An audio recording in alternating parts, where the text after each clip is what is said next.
How's it going, everyone? I want to go over a huge new PlayStation feature that you definitely should know about when it comes to security and things of that sort, so we'll talk all about it. One way to add a layer of security and ultimately increase your user experience as well. Improve your user experience, I should say. So we'll talk about that. Also, Like a Dragon Infinite Wealth gets a major patch as well as a update on its sales numbers, and the game is doing very, very well.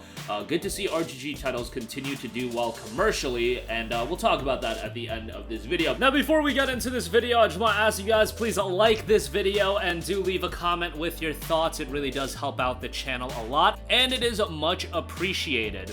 But first of all, passkey, password-free sign-in for the PlayStation Network. Activate a passkey for faster, more secure sign-in experience. What is a passkey? A passkey is a password replacement that provides faster, easier, and more secure sign-in to your account for the PlayStation Network. It allows you to access your account without a password. Instead, you sign in through your mobile device or computer using the same convenient device screen unlocking method like a fingerprint, face scan, or a PIN number. Why activate a passkey? A passkey makes signing in faster by removing the step of typing out a password, letting you get into your games more quickly. A passkey also reduces the vulnerability associated with traditional password-based systems. It cannot be guessed or reused. It is tied to your account for PlayStation Network and can only be accessed by you.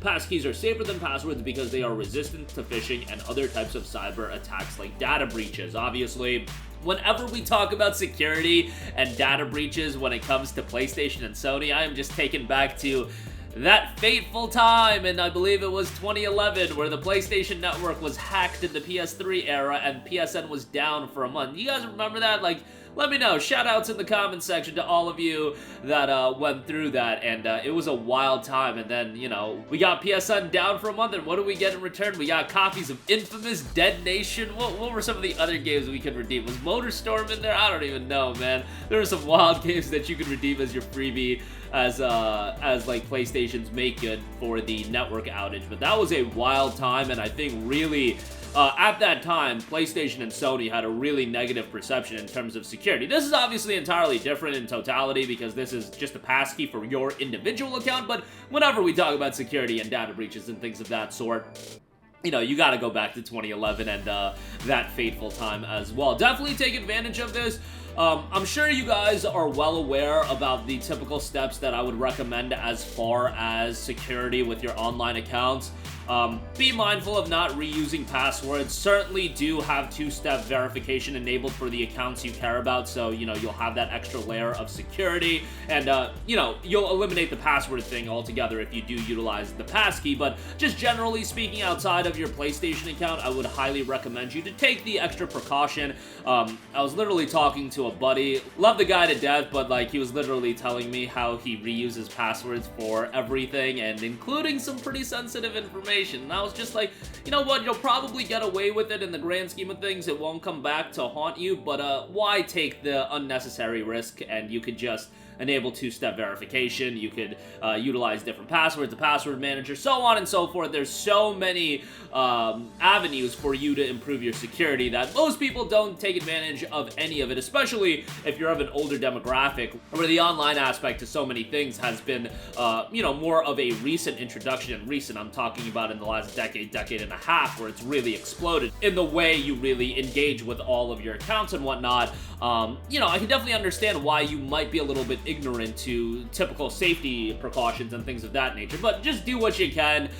You know, two-step verification, utilizing different passwords, utilizing the passkey feature, which is a very, very nice addition to PlayStation accounts as a whole. But yeah, take advantage of that if you do want, at the very least, you know, two-step verification, utilizing some different passwords for the important stuff, you know, the typical stuff that I'm sure most of you guys are mindful with. Next up, Like a Dragon Infinite Wealth. Guys, this game has been sucking up my hours. Look, I did have my rage when it came to the Like a Dragon Infinite Wealth New Game Plus and all that talk, and I think that rage is always warranted. You know, I have a long-time fandom with a lot of these games. I have so much fandom when it comes to RGG titles. I have fandom when it comes to Rocksteady and their games, but you guys know how I react to Like a Dragon Infinite Wealth and the New Game Plus stuff. You guys seen how I react to Suicide Squad, and some of you guys do say, yo, you're bugging out a little bit too much, but it seemed like most of you guys, when it came to the New Game Plus thing, even if it's a situation where you look at Like a Dragon Infinite Wealth and you're like, bro, this is like a 70 to 80 hour JRPG,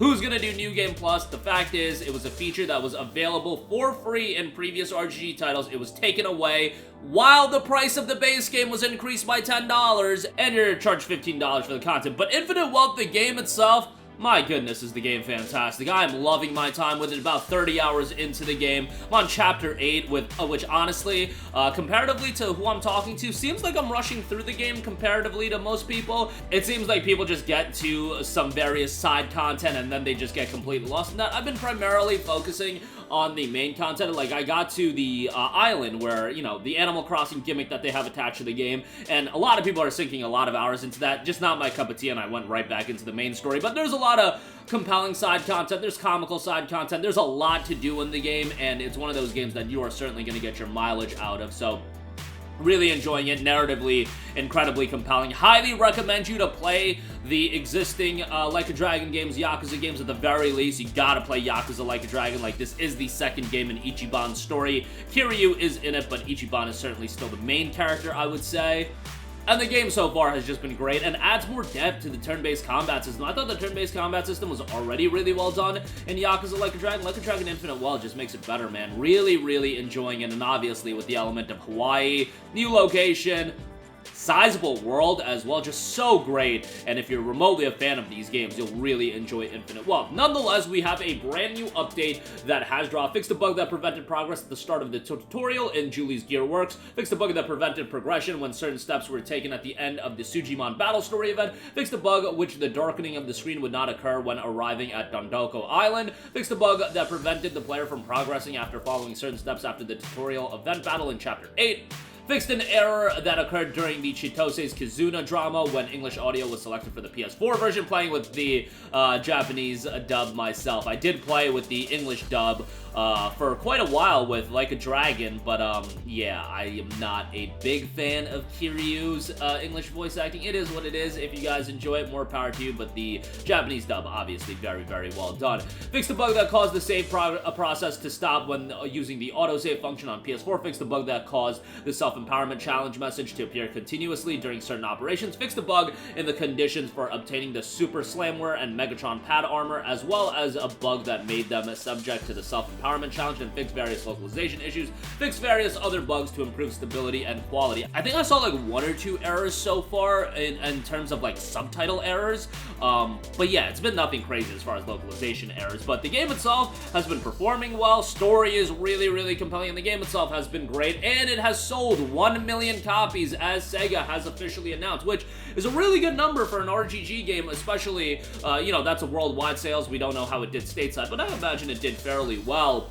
Great to hear, because remember, RGG titles for a long time, we wouldn't even get them stateside, at least not day and date, and even recently, like going back to Judgment and Yakuza Like a Dragon, remember, there was a big delay to get both of those games over here states. Not big delay, I shouldn't say that, because some of the older Yakuza games, it was literally like a couple of years to get them stateside, but Judgment, it was a couple months, I want to say like 6-7 months, and Yakuza Like a Dragon, I want to say was like 9 months. I'm sure the world going to hell didn't help that, but with Lost Judgment and Like a Dragon Infinite Wealth, Like a Dragon Guide and the Man Who Erased His Name, and Like a Dragon Ishin, all 4 of those games came out the same day over here in the States as they did in Japan. Just great to see that as a whole. I feel like the one major franchise that we don't see day-and-date releases, there's a couple. Ys is one of them, and then also Legend of Heroes. Right off the top of my head, those are the 2 that were very much getting delayed release. Legend of Heroes is going to be one that would be difficult to catch up on, and then Ys, I just don't foresee that happening, at least not in the near future, but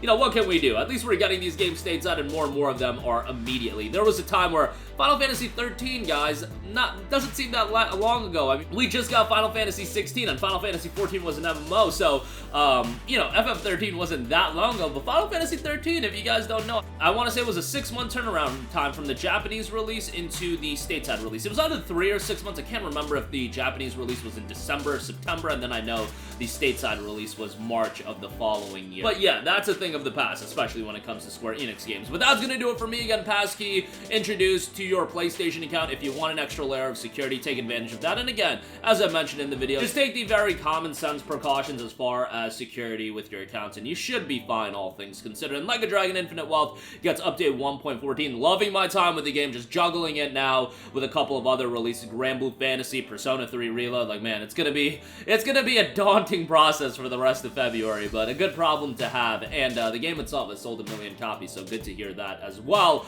as RGG titles continue to do very well. And what is their next game gonna be? Probably a Judgment 3, I would think, is gonna be their next big game, and that probably won't be until the fall of 2025, but that's just me throwing a dart at the board. That'll do it for me. Let me know all of your thoughts in the comment section down below. Sound off there. Thank you for watching, and goodbye. Hey guys, we hope you enjoyed the video, and if you did, make sure to hit the subscribe button, and if you're already subscribed, do us a favor and hit the bell icon. This way you'll be notified whenever we post a new video. That's the best way to keep up with all of our uploads, and we usually try to upload 2 videos a day. And with the bell icon hit, you'll be notified whenever we do upload a video. As always, thanks for watching.